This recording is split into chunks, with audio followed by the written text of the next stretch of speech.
Good evening, students. Today, our topic is embryonic development and pregnancy. Now, till now, what we have learned is that what are the changes which are occurring after fertilization in the zygote. After fertilization, when there is fusion of male gamete, that is sperm, with the female gamete, that is ovum, that results into zygote. And this zygote will start its mitosis cell division, and that is called cleavage. And when this happens, from one cell of the zygote, two are formed by after first mitosis cell division, from 2 to 4, 4 to 8, 8 to 16. Like that, the number of cells keep on increasing. And when the cells are increasing in number, these cells are called blastomeres. And when the stage is of 8 to 16 blastomeres, the stage of the embryo is called morula. And after that, when the cells become 70 to 100, the outermost layer is formed, which is called trophoblast, and there is inner mass of cells. This stage is called blastocyst, and this is the stage where the implantation takes place. So till now, the embryo is in the fallopian tube only, because what was the position where the fertilization was taken place? Ampulla. After that, ampulla. After ampulla is what? After ampulla is isthmus. Isthmus. So it has to go to isthmus, and from isthmus, it has to go to isthmus, and from isthmus, then it will go to the uterus. Clear? So when it enters into the uterus, this stage is it is in the blastocyst stage, and this get implanted into the uterine wall. So today we are going to see that after blastocyst, when it enters, the implantation takes place, and how further development of the embryo takes place, and from where the embryo is getting its nutrition during its developing stage. Clear? So this is our today's topic, pregnancy and embryonic development. Now what we have discussed just now is this, that this is the first stage, that is fertilized egg, zygote, 2-cell stage, 4-cell stage, 8, 16, and the number keeps on increasing. And this is the stage which is called blastocyst, where this is the trophosphere, trophoblast, the outer layer, and this is the inner mass of cells.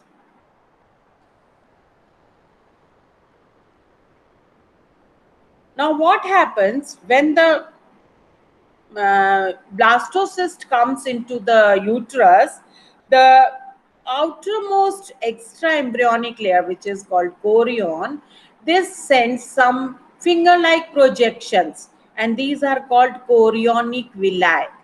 These are the chorionic villi, and these chorionic villi is then again embedded into the uterine wall. That means these are surrounded by the uterine wall, uterine layer, and this forms a special tissue which is called placenta.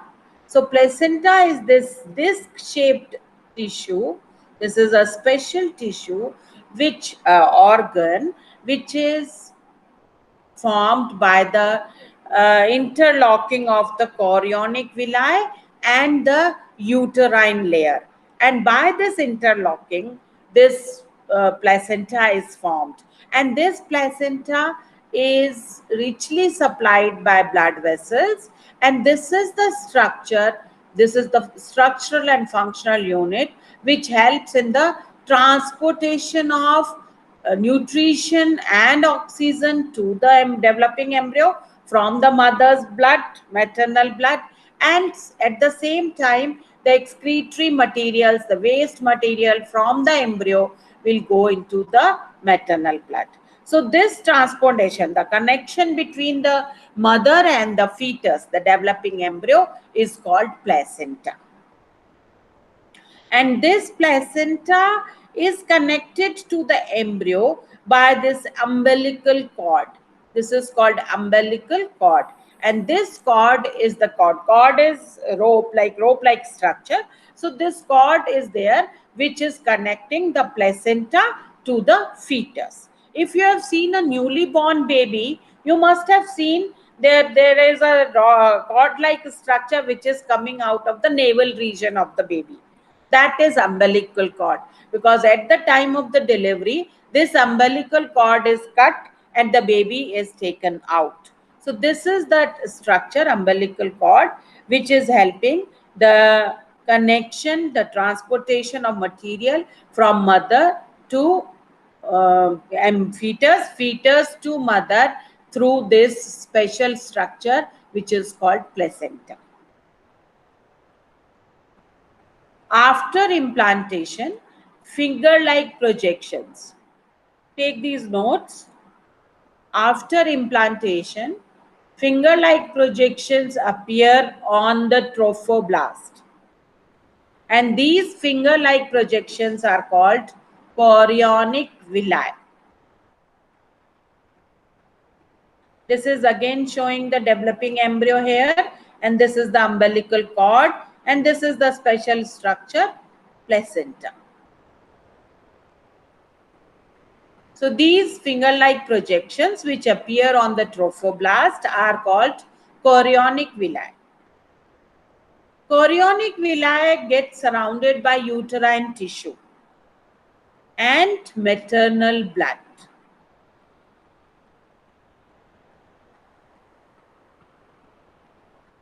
The chorionic villi and uterine tissue become interdigitated. Now, what is interdigitated? It's interlocking. They just interlock with each other like this. Clasping of your hands. Suppose you are clasping your hands, so these fingers will get interlocked. So this is the structure of the placenta. The chorionic villi of the embryo and the uterine tissue of the mother. So this, they get interdigitated with each other and jointly form a structural and functional unit between developing embryo and maternal body. And this is called placenta.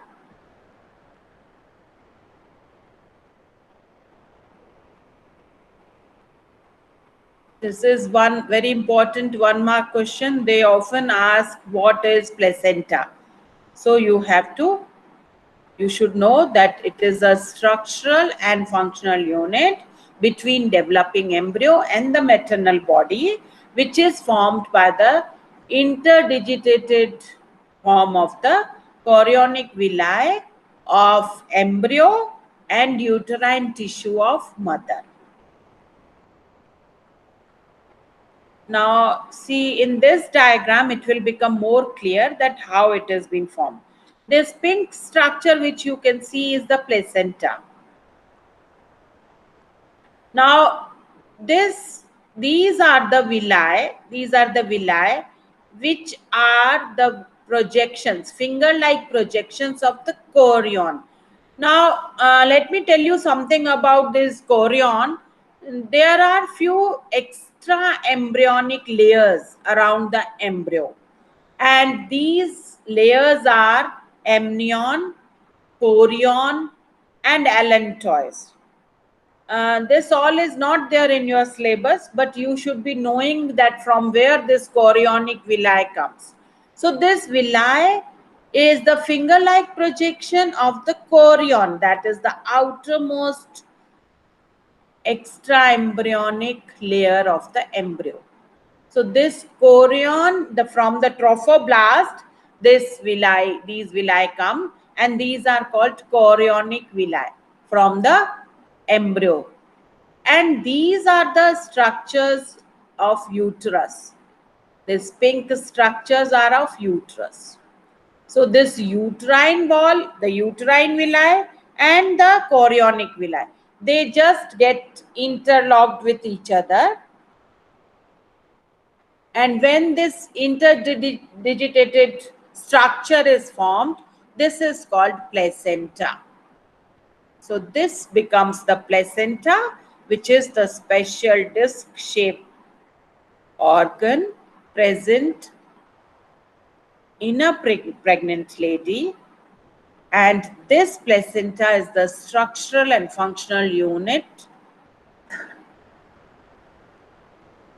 and this placenta is connected to the embryo, to the developing embryo, through a cord which is called umbilical cord. This is that umbilical cord. Now this umbilical cord is the connection. It is again richly supplied by blood vessels. So this is the connection which is taking everything to the fetus. So from oxygen, nutrients from the maternal blood are going to the fetus through placenta and then from this umbilical cord. Similarly, the excretory materials, these are coming out of the embryo to the maternal blood through this placenta.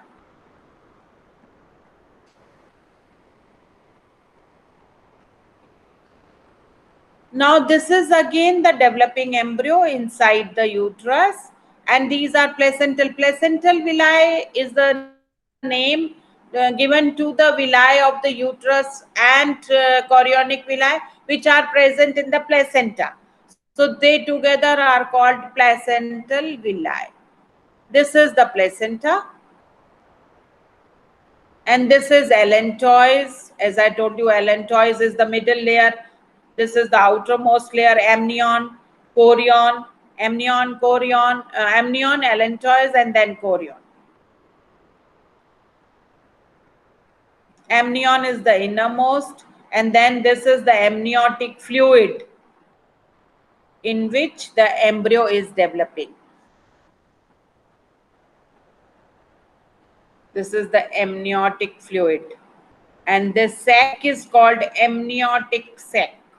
This sac, the whole sac where the embryo is there. Fetus is there. This is cervix. This is the mucus plug of cervix. And these are the fallopian tubes. Now, placenta, what is the function of the placenta? Again, a very important question, 2-mark question. Placenta facilitates the supply of oxygen and nutrients to the embryo from mother through maternal blood. And placenta also helps in removal of carbon dioxide and excretory waste materials produced by the embryo. So placenta is the connecting link between the mother and the fetus.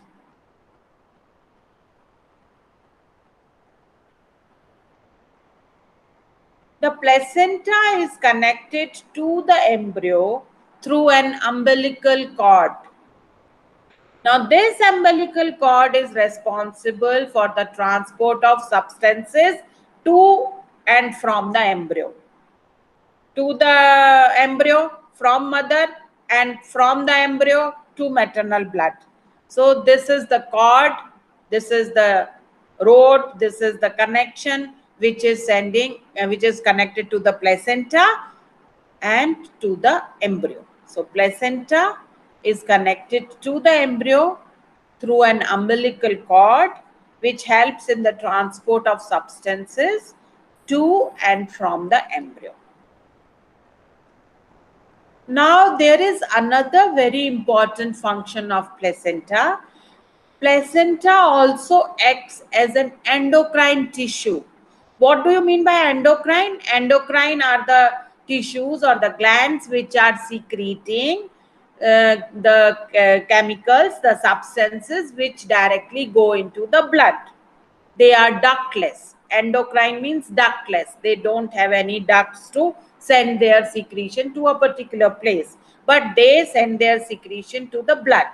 So placenta is also an endocrine tissue, and this is producing several hormones to assist pregnancy. So this is another very important function of placenta. One is transport of oxygen and nutrition to the embryo and taking the waste material and carbon dioxide from the embryo.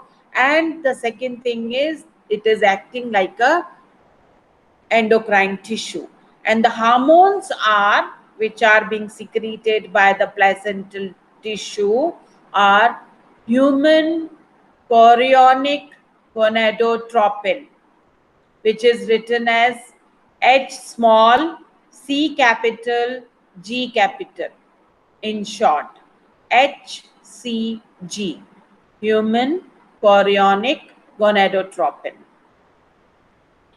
The second hormone is human placental lactogen. This is written as H small p capital L capital. And then estrogens and progestogens are also secreted by the placenta. A hormone is also secreted by the ovary in the later phases of pregnancy. Earlier we have seen during menstrual cycle, we have seen that ovary is secreting follicle stimulating hormone and luteinizing hormone. Now these, estrogens and progesterones. But in later phases of pregnancy, the ovary is also secreting relaxin. So relaxin is another hormone which is secreted by the ovary during later phase of pregnancy. So these are the hormones. There are these three hormones are produced in women only during pregnancy. Another very important one mark question. The hormones which are present in the women only during pregnancy are relaxin, human chorionic gonadotropin, HCG. As I told you, it is written as small HCG. Then human placental lactogen, which is written as small h, capital P, capital L. So these are the three hormones. You have to remember these are three hormones. These three hormones are present only during pregnancy. If the lady is not pregnant, you will not find these hormones in her body. So these hormones are indicative of pregnancy. Relaxin is in the later stages, later phases, but these two are present throughout. Once the placenta is formed, so these are secreted by placenta. To support the fetal growth, metabolic changes in the mother during pregnancy, and maintenance of pregnancy, the levels of other hormones also increase.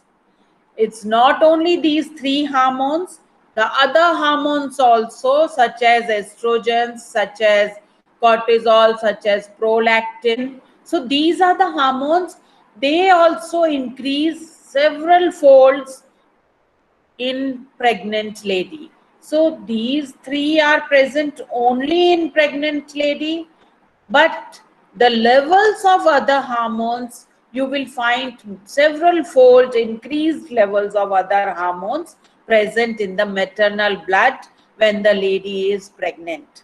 And the levels of hormones, what are these hormones? Estrogens, progestogens, cortisol, prolactin, thyroxine. These are the other hormones which are present otherwise also. If a lady is not present, then also all these hormones are there. But the levels of these hormones are several fold increased during pregnancy. Now, this all is to support the fetal growth and the metabolic changes which are taking place in the mother during pregnancy and maintenance of pregnancy. So these hormones are required for all these things. That's why their levels are increased in a pregnant lady. Now, as we saw that blastocyst is consisting of trophoblast and inner cell mass. So trophoblast, we saw that trophoblast is sending chorionic villi, and that is surrounded by the uterine, and they get the blastocyst get implanted on the uterus wall, uterine wall. Now the inner mass. Now this inner mass is responsible for differentiation. Now the whole body of the fetus will be formed from this inner mass of cells. And the differentiation starts after implantation.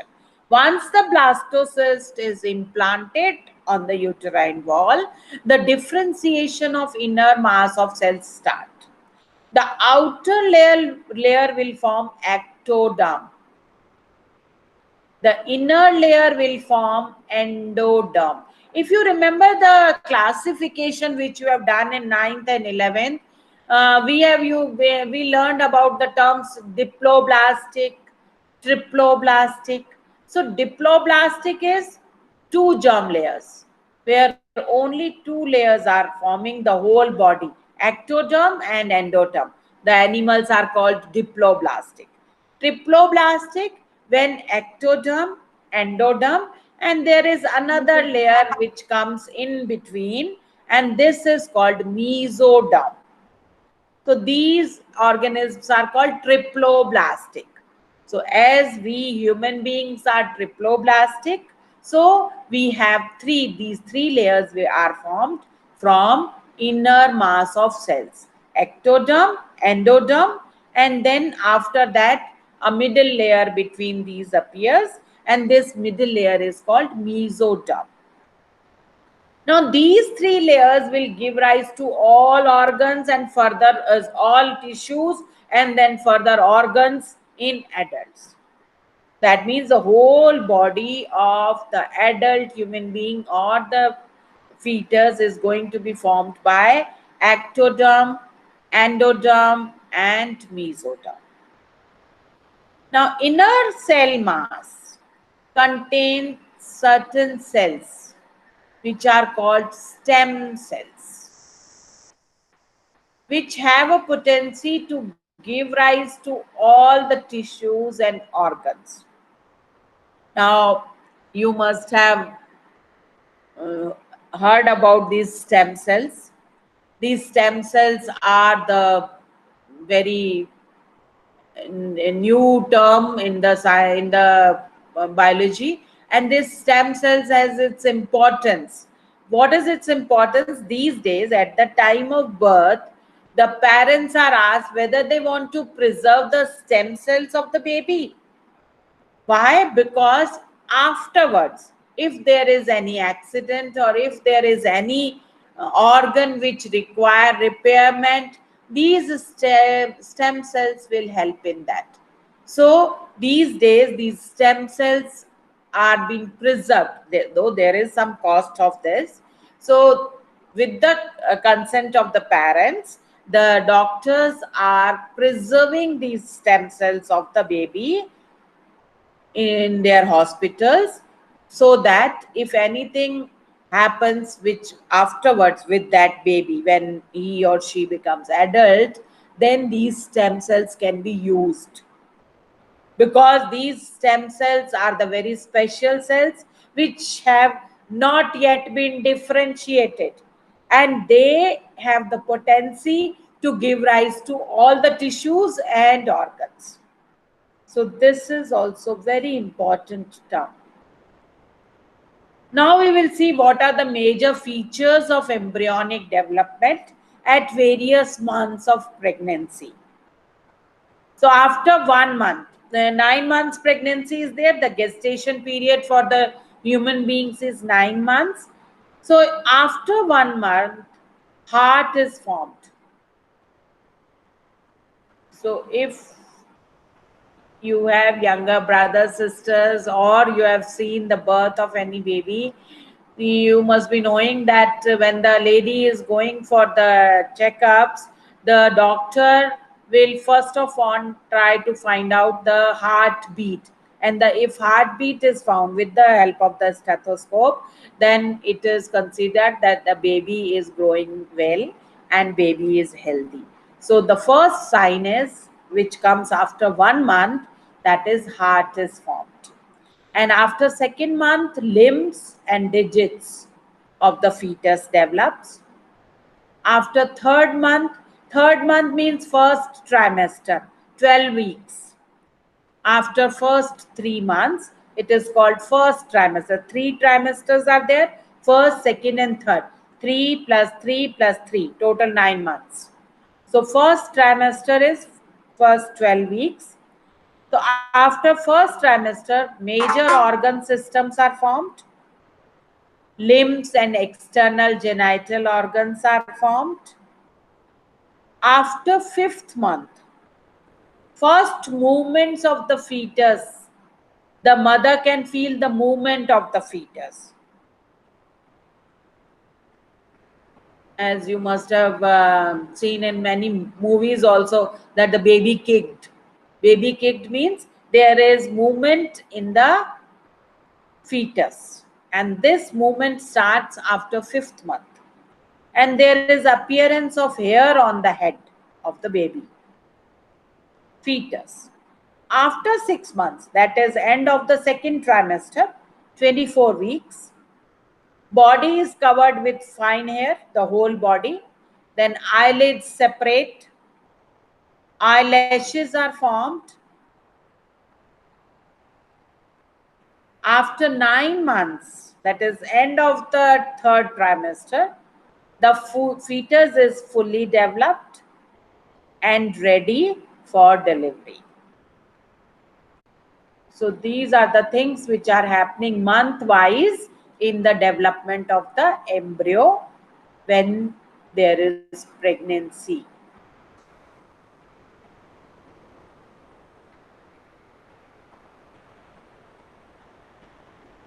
Now this we have seen, this till now we know very nicely that when the implantation takes place, the embryo is at this stage, blastocyst. Fertilized egg, 2-cell stage, 4-cell stage, 8-cell stage, 16. These are called blastomeres. And this stage is called morula. And from this stage comes, which is called blastocyst. This is called the trophoblast, the layer, outermost layer, and these are the inner cells. Now see this. This is the stage where the implantation takes place. And after that, the chorionic villi comes out, the uterine wall, they interlock, they form the placenta, and there is umbilical cord which is connected through the placenta. And this is the 4-week stage of the embryo, the fetus at 4 weeks. This is fetus at 10 weeks. This is fetus at 16 weeks. And this is fetus at 20 weeks. So this is how the development is taking place, and the fetus is taking its nutrition and oxygen from the maternal blood through the placenta and then the umbilical cord.